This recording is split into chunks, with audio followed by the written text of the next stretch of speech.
이란이 공습당한 다음 날, 김정은 북한 국무위원장이 방문한 곳은 군사시설이 아닌 시멘트 공장이었습니다. 북한은 미국의 공습을 비난하는 외무성 대변인 명의 성명을 냈지만 트럼프 대통령을 직접 언급하지는 않았습니다. 미국과 이스라엘의 구안무치한 불량배적 행태를 가장 강력한 어조로 규탄한다. 지난 1월 베네수엘라 마두로 대통령 생포에 이어 이번 이란 최고 지도자 하메네이 폭사까지 한 달에 한 번꼴 참수 작전을 목도한 김 위원장의 셈법이 복잡해졌을 것이란 분석입니다. 지휘부 제거 작전이라 해서 적성국의 지도자가 어디 있는지 정확히 알고 타격을 하기 때문에 이란과 북한, 핵 개발을 포기하지 않은 독재 정권이 미국과 오래 반목했다는 점에서 닮았지만 미국이 북한에 같은 작전을 펴기는 어려울 거라는 의견이 지배적입니다.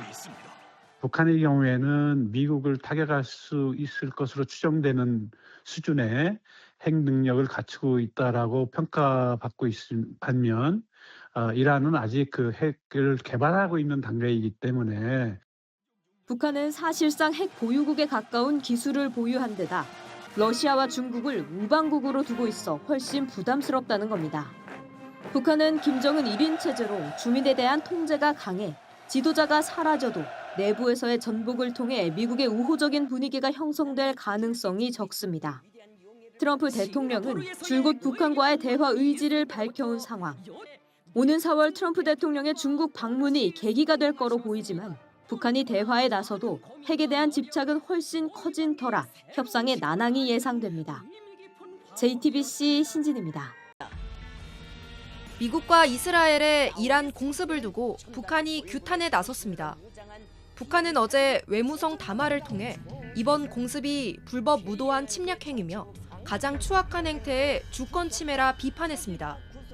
이번 사태가 미국의 패권적이고 불량배적인 속성에서 비롯된 논리적 귀결이라고도 주장했습니다. 외무성 대변인은 공인된 국제법 위에 국내법을 올려놓고 군사력을 남용하는 미국과 이스라엘의 행태를 후한무치하다고 직격했습니다. 동시에 중동을 넘어 전 세계 정치와 경제, 지정학적으로 부정적인 영향을 미칠 것이라는 우려를 드러냈습니다.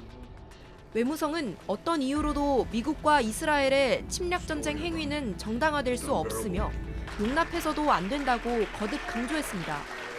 이번 담화는 이란이 최고 지도자 하메네이의 사망을 공식적으로 인정한 지 하루도 지나지 않아 나왔습니다.